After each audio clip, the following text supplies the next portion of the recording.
What's going on, everybody? It's Rod with POW Group. Welcome back on The Pursuit of Wealth. Today is Wednesday, November 27th. Hope you're doing well. We're going to dive into Cannara Biotech's Q4 2024 earnings in this video. They blew it out of the water again. Company has been growing. It's profitable. Love the company. I've done interviews as well with the CFO, Nicholas Sosiak, here in the thumbnail. Shout out to you, Nick, if you're listening. Still a little under the weather as well, so we're going to get through this. There's also a dope video that went along with the earnings release, which we'll look at that as well. Full disclosure, I do own Cannara Biotech stock. And this is not financial advice. I'm not telling you to buy, sell, or hold. This is for entertainment purposes only. Before we get to it, if you could smash like, I would appreciate it. If you're new, you can subscribe, tick the bell. You'll be notified on any future videos or when I go live. And you can follow us over on X, formerly Twitter. Handle for that is @GroupPow.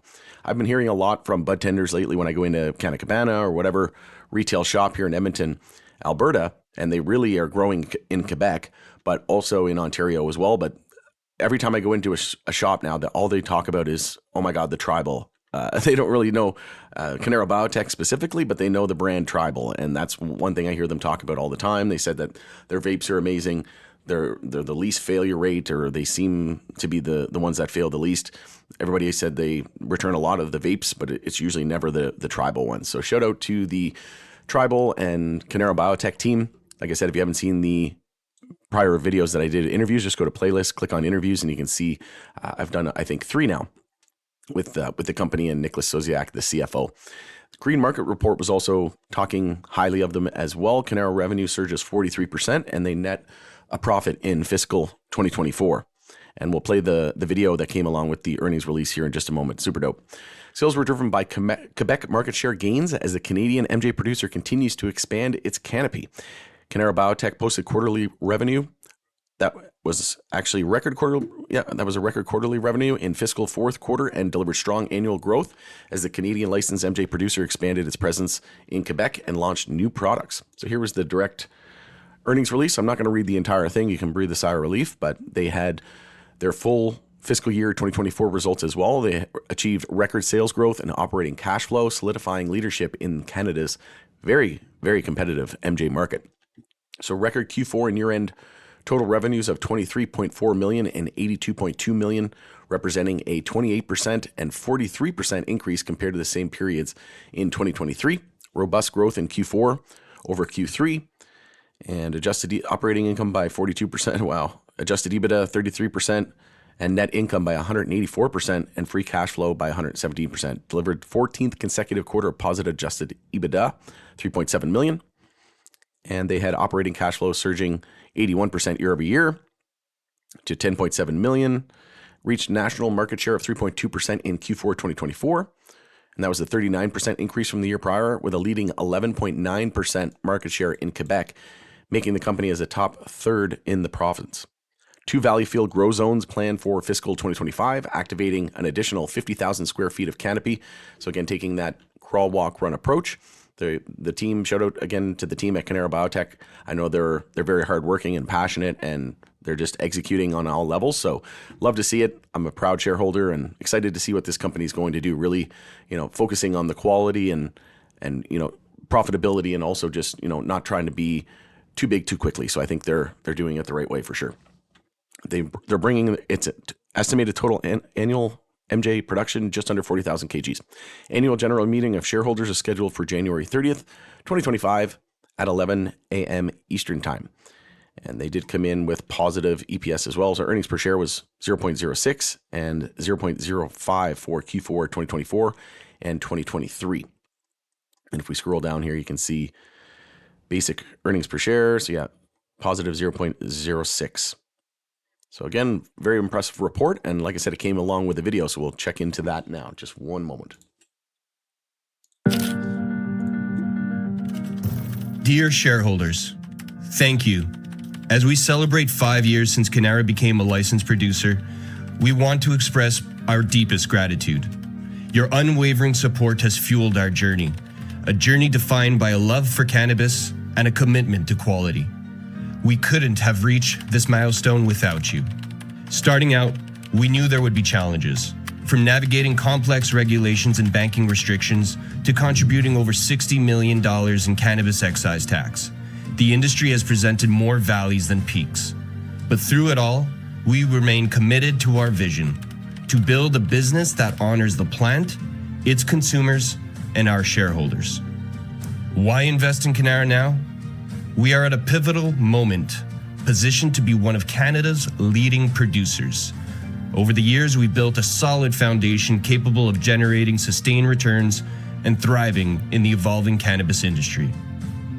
We are a well-capitalized, high-growth company with a proven record of strong margins and a clear focus on profitability and cash flow. Our 1.6 million square feet state-of-the-art Quebec facilities leverage low-cost utilities, enabling us to produce high-quality cannabis at a competitive cost, giving us a unique pricing advantage.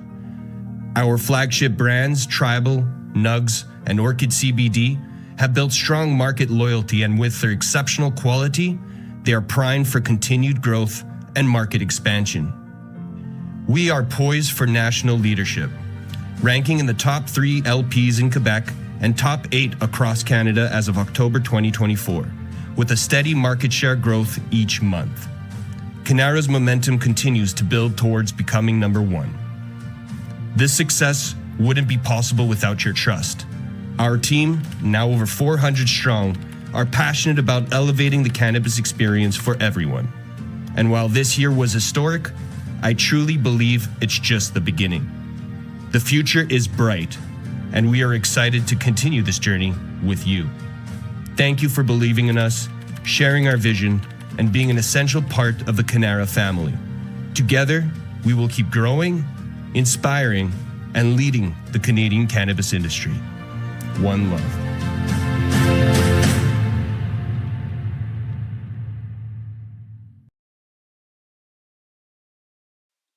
That was fantastic. Once again, shout out to you, Nick. That was a dope video, and shout out to the Cannara team. You guys are doing a fantastic job. So we'll jump in. Before we jump into the chart, actually, I want to just remind everybody too that this company is still very illiquid and only a market cap of 63 million. So still very early days, not just in the the sector, but in the Cannara story as well. So if we take a look at the recent lows, we were down roughly around almost to the 50-cent mark. We did shoot up to around 80 cents. So this stock is very volatile. We could still see an EMA 12 and 26 bull cross as well in the weeks ahead, which means that should continue the upward trajectory and momentum for the bulls, in my opinion. If we take a look at the weekly time frame as well, the MACD's been bullish for quite some time. We could see a stochastic bull cross, and we're back above the 10-week moving average. Excuse me. Still pretty sick, so I'm trying to get over this. Voice is failing me toward the end of the video. But you can see we've been rejecting as well at the 50 weekly, so we have a lot of resistance there. If we can get back over the $1 mark, I think we'll be back at $1.50 in no time. There's barely any resistance, and we just need some major catalyst, right? We need the whole sector to bottom out. If Cannara were to shoot up to $1 tomorrow and the rest of the sector is still weak, it's not going to matter, right? Unless there's some sort of crazy news. But even with some super positive catalyst event and news event, it'd probably be a pump and dump, right? Just short-lived, because if the whole sector is throwing headwinds, right? You want tailwinds. You want the whole sector doing well, 52-week highs, heading toward, a sector bottom and confirming monthly uptrends, all that good stuff. But one thing that we're about to see, again, probably over the course of the next couple of weeks, is a potential golden cross with the 50-day moving average below the 200-day moving average set to cross.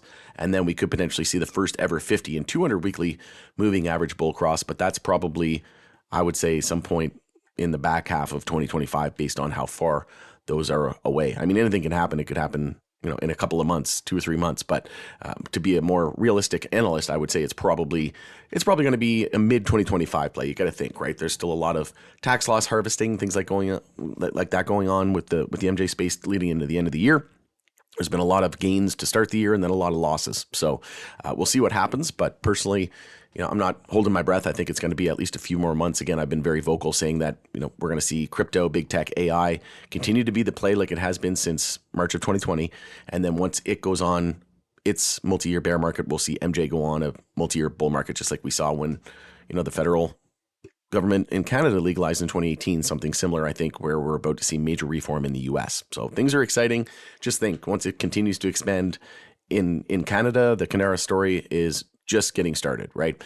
There's going to be, a select few players in this industry. And I think the companies that focus on the good, like, one or two, three key areas. You don't want to stretch yourself too thin. So I think just picking something, being very good at it. And one great thing about Cannara is, like I said, they have. It's only the first inning, just like the sector, but they have a lot of growth just in Canada, and then a lot of growth as well. Like, people are just starting to talk about them here in Alberta, I've noticed. And I go to the store probably every couple of days, right? So I'm really starting to dig the story, and it's fantastic to watch. It's fascinating, to be honest. It's super fun. I love the industry. I'm passionate about the industry, and hopefully have Nick on again at some point soon. Maybe we can even get the CEO. He was supposed to come on last time, and I think he had some sort of ailment. So we'll try again here in the future. But let me know your thoughts and opinions on this in the comment section below. Think of the international story, right? Once you can expand into other markets as well. The U.S. obviously going to be a huge opportunity, Germany, etc. So just getting started here in the Cannara story. All right, going into there, it's Rod with Power Group. Thanks again for joining us on the Pursuit of Wealth. We'll catch you on the next one.